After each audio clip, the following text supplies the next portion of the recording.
नमस्कार मित्रांनो, स्वागत आहे पुन्हा एका नवीन व्हिडिओमध्ये। तर मित्रांनो, आजच्या ह्या व्हिडिओमध्ये आपण बघणार आहे एकदम सिंपल स्कॅल्पिंग स्ट्रॅटजी। तर स्कॅल्पिंग स्ट्रॅटजी इतकं सोप्या पद्धतीचं सांगणार आहे की तुम्ही पण एकदम इझिली याच्यामध्ये व्यवस्थितपणे ट्रेड घेऊ शकताय आणि पूर्ण टार्गेट एसएल वगैरे जे काय असेल त्या सगळ्या टर्म्स अँड कंडिशन जे काय असतील की ट्रेड कधी अवॉइड करायचं, कधी ट्रेड करायचं, कधी ट्रेड करायचं नाही, ह्या सगळ्या गोष्टीचं जे काही रूल्स वगैरे असतील त्या व्हिडिओच्या थोड्याच वेळात मी तुम्हाला सांगणार आहे। त्यासाठी आपल्याला इथं EMA क्रॉस हा इंडिकेटर वापरायचा आहे। याचे काही मी सेटिंग पण आहे, ते पण तुम्हाला नक्कीच बघावं लागेल। असं नाही की तुम्ही गेला आणि डायरेक्टली इंडिकेटर अप्लाय केला आणि त्या ठिकाणी सेटिंग न करता जर वापरलं तर त्या ठिकाणी बहुतेक तुम्हाला जास्त ॲक्युरेसी मिळणार नाही आहे। म्हणून इंडिकेटरचं सेटिंग मात्र नक्कीच बघा, ते मी थोड्याच वेळात तुम्हाला पूर्णपणे डिटेलमध्ये सांगणार आहे। ओके, तर आपल्याला टाईम फ्रेम 5 मिनिटाचं ठेवायचं आहे। मी इथं बँक निफ्टीमध्ये तुम्हाला इंडेक्स चार्टवरती दाखवतोय।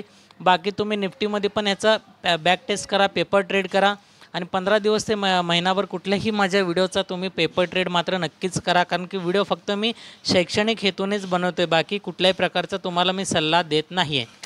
तुमच्या मर्जीने, तुमच्या जबाबदारीनेच तुम्ही ट्रेडिंग करावा, ही तुम्हाला एवढीच विनंती आहे। तर चला मग व्हिडिओला लगेच सुरुवात करूया। या ठिकाणी चालू मार्केटचा एक अनुभव घेत मी तुम्हाला सांगतोय। मी इथं चालू मार्केटच्या चार्टवरतीच तुम्हाला मी दाखवणार आहे की तुम्हाला कशा पद्धतीने ट्रेड करायचं आहे।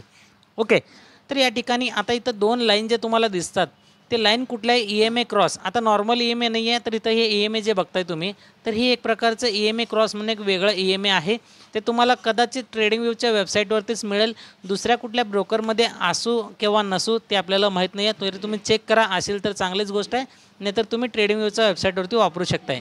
ट्रेडिंग व्ह्यूचा मी प्रमोशन वगैरे करत नाही आहे, बस त्याच्यामध्ये जे फॅसिलिटी आहे ते तुम्हाला मी सांगण्याचा प्रयत्न करतो आहे। ओके, तर इथं मी EMAला इंडिकेटरला ऑलरेडी घेतलेला आहे। फक्त आपण आता बघणार आहे कॉल कसं बाय करायचं, पुट कशी बाय करायचं आहे, टार्गेट एसएल जे काय आपण ठरवायचं ते पण सांगणार आहे डिटेलमध्ये, आणि त्याच्यानंतर आपण इंडिकेटरचं सेटिंग बघूया। आता इथं 2 लाईन्स दिसतात तुम्हाला। तर इथं पहिलं जे लाईन आहे ते आहे निळा कलरचं आणि दुसरं आहे काळा कलरचं। ज्या वेळेस निळं कलरचं लाईन काळ्या कलरच्या वरती असेल तर आपल्याला फक्त आणि फक्त कॉलचाच ट्रेड प्लॅन करायचा आहे, म्हणजे CE बायचाच प्लॅन करायचं आहे। ओके, CE बायचं प्लॅनिंग करायचं आहे। आणि याच्यामध्ये जर निळा कलर अशा प्रकारे खाली राहील, काळ्या कलरच्या खाली जर निळा कलर राहील तर त्या ठिकाणी आपल्याला फक्त आणि फक्त पुट बाईंगचंच प्लॅनिंग करायचं आहे। नीट लक्ष द्या, निळा कलर खाली, काळा कलर वरती।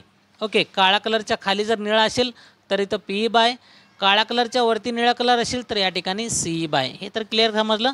हे तर झालं एक तुम्हाला म्हणजे ट्रेंड दाखवतं आहे की कॉल साईड बाईंग करायचं आहे की पुट साईडचं, पण आपल्याला कन्फर्म कधी करायचं आहे, ट्रेड घ्यायचं कधी आहे। ओके, तर ट्रेड कधी घ्यायचं आहे ते तुम्हाला सांगतो आहे।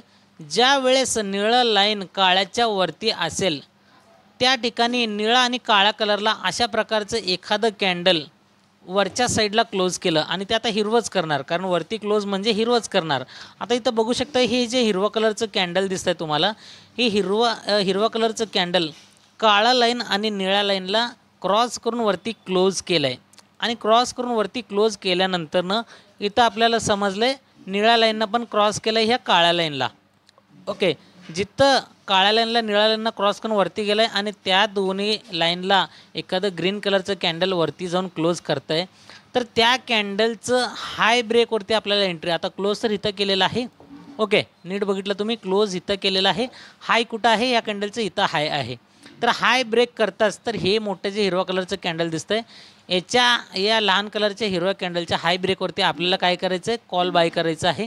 आणि त्यानंतरनं वरच्या साईडला आपल्याला टार्गेट घ्यायचं आहे, ते आपल्या मर्जीनं, कारण की मी हा फक्त स्कॅल्पिंगसाठी सांगत आहे। जर तुम्हाला XYZ एक अंदाजे जरी सांगायचं म्हणलं टार्गेट किती घ्यायचं, तर निळं काळा लाईनला क्रॉस करून वरती क्लोज केलं आहे आणि हिरवा कलरचा आहे, आणि निळ्या लाईननं पण काय केलं, काळ्याला क्रॉस करून वरती गेलं आहे, क्लोज इथं दिलं आहे, पण ह्या कॅन्डलच्या हायवरती हाय ब्रेकला एंट्री करणार, ते म्हणजे आपलं हे हिरवं कॅन्डल, या हिरवा कॅन्डलच्या हाय ब्रेकवर एंट्री। वरती जर टार्गेट तुम्ही जर बँक निफ्टीचं चार्ट आहे जर बघितलं तुम्ही, तर या ठिकाणी मिनिमम एक 40 पॉईंटचा तुम्ही टार्गेट घेऊ शकताय। 40 पॉईंट म्हणजे काय, प्रीमियम नाही, तर ही चार्टवरचे 40 पॉईंट। ओके, ह्याचं प्रीमियम किती होणार, तर इथं प्रीमियम होणार जवळपास इथं 20 रुपयाचा प्रीमियम। हे आता अर्ध्याला अर्ध काबर, कारण की मी ॲट द मनीचं सांगतो आहे, डेल्टा 0.5चं तुम्हाला या ठिकाणी मिळू शकतं आहे, म्हणून 40 पॉईंट चार्टवरचे तुमचं प्रीमियममध्ये असणार 20 पॉईंट। ओके, आणि हेच जर तुम्ही आता निफ्टीमध्ये बघायला गेलं तर एक 30 पॉईंटचा कमीत कमी 30 पॉईंट, किंवा तुम्ही जर जास्त रिस्क घ्यायचं नसेल, कारण वॉलेटाईल खूप स्लो असतो निफ्टीमध्ये, त्यामध्ये जर तुम्ही चार्टवरचे 20 पॉईंट कवर केलं तर प्रीमियम निदान तुमचं 10 रुपये तर प्रीमियम वाढू शकतं. बऱ्याच जणाला 10 रुपये प्रीमियम म्हणजे खूप छोटं वाढतं, पण मी तुम्हाला हे स्कॅल्पिंग सांगत आहे, मोठा ट्रेड सांगत नाही आहे. स्कॅल्पिंगमध्ये तुम्ही जर लॉट साईज जास्त घेतलात तर त्यामध्ये तुम्हाला जास्तीत जास्त प्रॉफिट बघायला मिळेल. ओके, ओव्हरऑल सांगतोय, निळा कलरवरती काळा कलर खाली, काळ्याच्या वरती जर निळा असेल तर कॉलचाच प्लॅन करायचा आहे, आणि निळानं काय केलं पाहिजे, काळ्याला क्रॉस करून वरती गेलं पाहिजे, आणि त्यासोबतच एखादं कॅन्डल त्या दोन्हीला क्रॉस करून वरती अशा प्रकारे क्लोज झालेलं पाहिजे, आणि त्या कॅन्डलच्या हाय ब्रेक केल्यानंतरनं एखादं कॅन्डल, तर त्याच्यानंतर आपल्याला काय करायचं आहे, एंट्री कॉल साईडला. आता ही टार्गेट तर सांगितलं आहे, आणि त्याच कॅन्डलचं, ज्या कॅन्डलनं निळा आणि काळा कलरच्या लाईनला क्रॉस करतं आहे, इथं आपलं एंट्री असणार आहे, त्याच कॅन्डलच्या लोला आपलं SL लावायचं आहे. ओके, टार्गेट तर वरती सांगितलेलं आहे तुम्हाला डिटेलमध्ये. आता बघूया आपण अजून थोडंसं याच्यामध्ये, आणि याच्यामध्ये कंडिशन पण सांगतो आहे की तुम्हाला एंट्री करायचं कधी नाही आहे ते पण सांगतो तुम्हाला थोडक्यातच. ओके, आता इथे एक बघा, आपण कॉलचं बघितलं आहे, आता पुढचं बघूया. निळा कलरनं काय, हे लाल कलरनं काय केलेलं आहे, असं इथं खाली येतं, ह्या कॅन्डलनं इथं क्लोज दिलं आहे. आता बऱ्याच जणांना वाटणार की निळा आणि इथं काळ्याला दोन्हीला पण क्रॉस करून लाल कलरनं खाली क्लोज केलं आहे.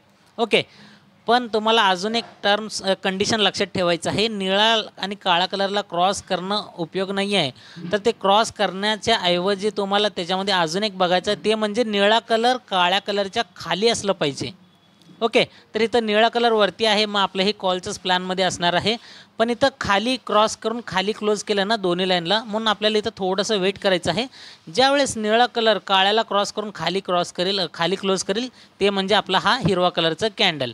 ओके, कारण दोन्हीच्या खाली इथं क्लोज केलेलं आहे, आणि ह्या कॅन्डलच्या लो ब्रेकवरती आपण करणार हे लाल कलरच्या कॅन्डलवरती कॉलमध्ये पुटमध्ये एंट्री. आता इझिली सांगतोय, काळ्या कलरच्या लाईनला निळ्या कलरनं या लेवलवरती क्रॉस केलं आहे, एक्झॅक्ट त्याच्याच खालचं जर आपण कॅन्डल बघितलं, त्या कॅन्डलच्या लोवरती आपण, लोवरती म्हणजे काय, लो ब्रेकवरती, म्हणजे लो ब्रेक कुठलं करणार, हे लाल कलरचं कॅन्डल, तर ह्या लो ब्रेकवरती आपण काय करणार, इथं घेणार, पुढचा ट्रेड प्लॅन करणार, इथं पुढचं बाईंग करणार, SL राहणार, या कॅन्डलच्या हायवरती SL राहणार. ओके, इझिली निळा कलर खाली आहे, हे कॅन्डलनं क्लोज इथं दिलेलं आहे, आणि ह्या कॅन्डलच्या लो ब्रेकवरती एंट्री, ह्या कॅन्डलच्या हायवरती आपला SL राहणार आहे, आणि खाली टार्गेट सेम तुम्हाला जसं सांगितलं आहे 40 पॉईंट चार्टवरचे ते म्हणजे बँक निफ्टी, आणि 20 पॉईंट निफ्टीचे ते म्हणजे चार्टवरचे. ओके, ह्या दोन्हीचं प्रीमियम अर्धा अर्ध केलं तरी काय हरकत नाही आहे. बँक निफ्टीचं थोडंसं वॉलेटाईल जास्त असतं म्हणून मी त्याचं टार्गेट मोठं दिलं आहे, पण इम्पॉर्टंट नाही की मी सांगतोय म्हणून तेच तुम्हाला करायला पाहिजे, तुमच्या मर्जीनं पण तुम्ही डिसाईड करू शकता की टार्गेट स्टॉपलॉस किती घ्यायचं आहे. ओके, तर हे तर झालं. आता अजून एक कंडिशन सांगतोय तुम्हाला मी.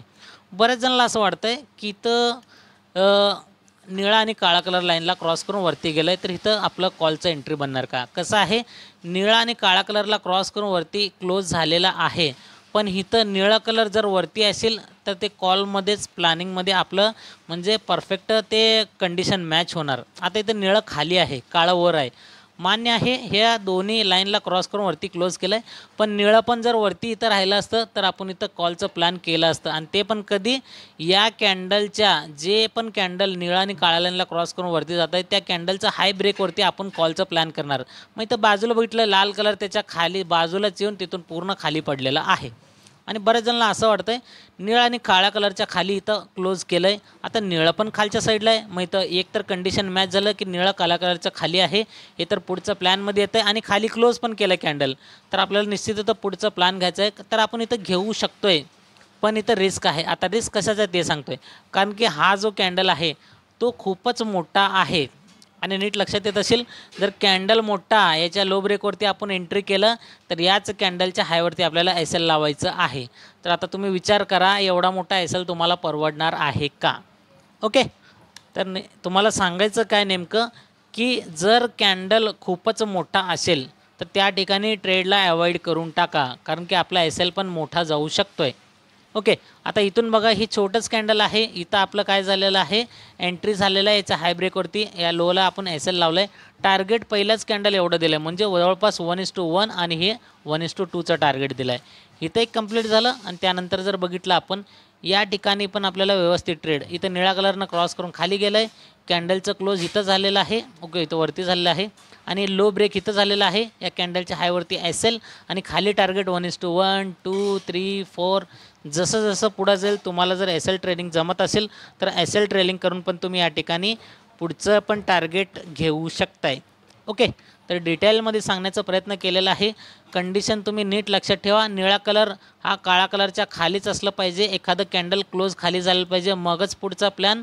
निळा कलर, ओके, निळा कलर काळा कलरच्या वरतीच असलं पाहिजे, जसं की या ठिकाणी बघताय. आणि त्यावेळेस आपल्याला काय करायचं आहे, कॉलचा प्लॅन करायचा आहे आणि त्यासोबतच एखादं कॅन्डल वरच्या साईडला क्लोज पाहिजे. हे झालं पहिलं कंडिशन. आणि दुसरं कंडिशन म्हणजे काय, अशा प्रकारच्या मोठ्या कॅन्डलमध्ये ट्रेड अवॉइड करून टाका, कारण की मोठा SL परवडणार नाही आहे. त्यामुळं लॉसला आपण लगेच घाबरून एक्झिट करून आपण लॉसमधूनच बाहेर पडू शकतो आहे. आणि मार्केटच्या सुरुवातीला अशा प्रकारचे मोठमोठे कॅन्डल्स बनतात, तर मार्केटच्या सुरुवातीच्या वेळेस थोडंसं वाट बघा, थोडंसं मार्केटला होल्ड करू द्या, सस्टेन करू द्या. मार्केटचं सेटलमेंट व्हायला थोडंसं वेळ लागतं, ते झाल्यानंतर मग तुम्ही ट्रेडमध्ये एंट्री एक्झिट करू शकताय. ओके, अपेक्षा करतो हा व्हिडिओ तुम्हाला एकदम इझिली वाटला असेल. तर कसा वाटला कमेंट करून नक्की सांगा. पटकन जाऊया, आपण काय करूया या ठिकाणी EMAमध्ये जाणार आहे आपण, इंडिकेटरमध्ये जाऊया आपण. इथं अगोदर टाईप करणार आहे EMA, ह्याच्यानंतर आपल्याला टाईप करायचं आहे क्रॉस. तर इथं बघू शकता क्रॉस टाईप केलं आणि यानंतर आपल्याला टाईप करायचं आहे 9 टाईप केलं तर एकदम वरती इथं येतं. बरेचसे येतील इंडिकेटरमध्ये, तुम्हाला बरेचसे नंबर वगैरे दिसतील. तुम्हाला काय बघायचं आहे, EMA क्रॉस 9 आणि 21 हे तुम्हाला 1 नंबर इंडिकेटर. 1 नंबर म्हणजे आता टाईप केल्यामुळे 1 नंबरला आलेला आहे. तर ह्या 1 नंबर इंडिकेटर इथं जे दिसतं तुम्हाला EMA क्रॉस 9-21 ह्या इंडिकेटरलाच तुम्हाला अप्लाय करायचं आहे. तर याच्यामध्ये मी अप्लाय केलो. सेटिंगमध्ये जाऊया आपण. सेटिंगमध्ये काय करायचं आहे, स्टाईलमध्ये यायचं आहे तुम्हाला. स्टाईलमध्ये बघा या ठिकाणी इथं काय झालेलं आहे, प्लॉट 1 मी निळा ठेवलं आहे आणि प्लॉट 2 जे 2 नंबर आहे प्लॉट इथं मी काळा कलर ठेवलं आहे. तर इथं तिसरं प्लॉट जे मी बंद केलेलं आहे ते बघू शकता तुम्ही. याच्यामध्ये काय होतं, चालू केलं की तुम्हाला अशा प्रकारे चार्टवर दिसून येईल. हे बघा, हे बघा, अशा प्रकारचे निळ्या कलरचं तुम्हाला प्लसचं चिन्ह दिसेल, जे की आपल्याला दाखवतं आहे की क्रॉस केलेलं आहे निळ्या कलरनं. म्हणून तुम्हाला पाहिजे असेल तर ठेवू शकता, अन्यथा तुम्ही त्याला बंद पण करू शकताय. बस, बाकीचं काही चेंजेस नाही आहे. विजिबिलिटीमध्ये आपल्याला काहीच चेंजेस करायचे नाही आहे. बस एवढंच याचं सेटिंग आहे. चला मित्रांनो, भेटूया पुढच्या एका नवीन टॉपिकसोबत एका नवीन व्हिडिओमध्ये. तोपर्यंत good bye, thank you so much for this watching video.